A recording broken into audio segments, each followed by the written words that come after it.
Hello दोस्तों, मैं हूं दिनेश के वोरा। न्यूज़ टाइम में आपका स्वागत है। बांग्लादेश के संदर्भ में ये एपिसोड, कल हमने एक पर कैपिटा इनकम के ऊपर एपिसोड दिया था जिसमें बहुत सारी फीडबैक्स आई हैं, ईमेल्स भी आए हैं।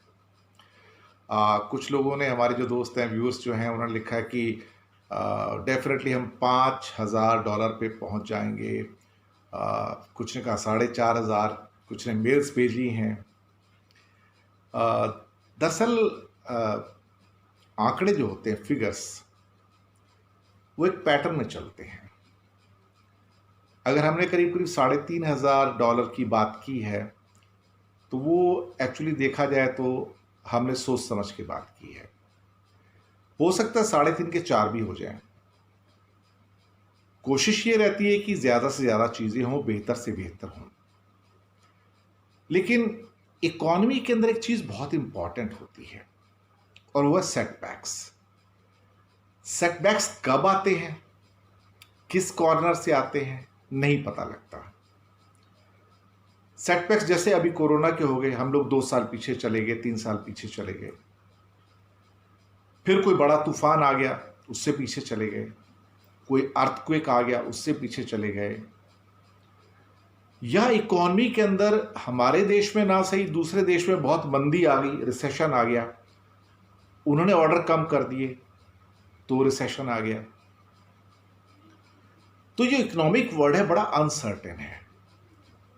अगर हम ये सोच के चलें कि इस साल हमने उम्मीद की है कि बांग्लादेश के अंदर दैट $2173 के ऊपर, $2173 के ऊपर $154 ऐड करेंगे, जो कि $2327 होता है।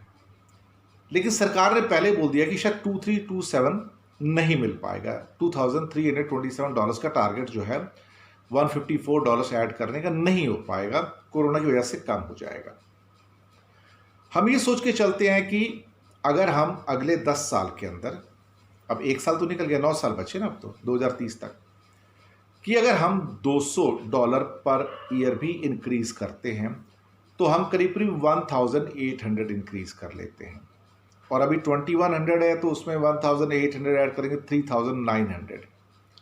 लेकिन हमने इसके अंदर ये इंक्लूड नहीं किया अभी तक कि कोई सेटबैक्स कौन से आएंगे। हो सकता है 2 साल के बाद, 3 साल के बाद, 4 साल के बाद, 5 साल के बाद हमारी इकॉनमी में ना सही, किसी और देश की, यूरोप की, अमेरिका की इकॉनमी में सेटबैक आ जाएंगे तो हमारे एक्सपोर्ट्स कम हो जाएंगे, हमारा जीडीपी कम हो जाएगा।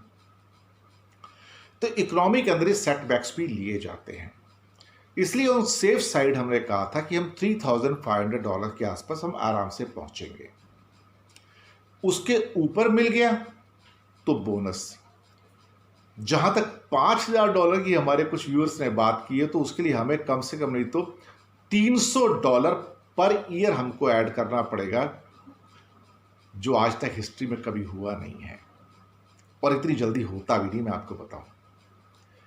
क्योंकि जीडीपी का इंक्रीज होना कोई सिंपल मैथमेटिक्स नहीं है एक्चुअली देखा जाए तो हमें थोड़ा सा पेशेंस रखना चाहिए, सेटबैक्स को इनकॉर्पोरेट करना चाहिए, और जो हमारे एस्टीमेट्स हैं या गेस्टीमेट्स हैं उनको हायर नहीं रखना चाहिए, लोअर ही रखना चाहिए।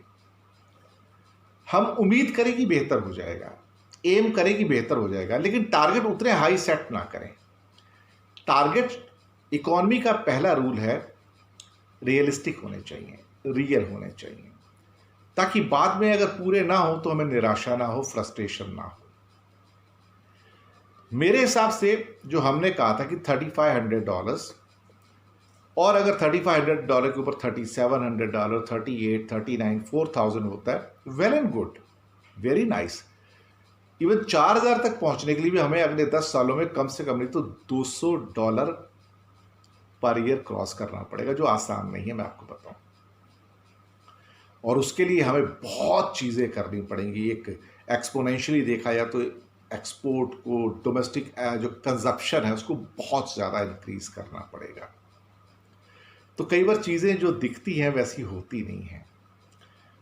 अब मेरी एज भी 63 की है, मैंने 63 में वर्ल्ड की बहुत सारी इकॉनमीज़ को ऊपर जाते, नीचे आते देखा है, ग्रोथ को भी देखा है, जीडीपी ग्रोथ को भी देखा है, पर कैपिटा इनकम को भी देखा है।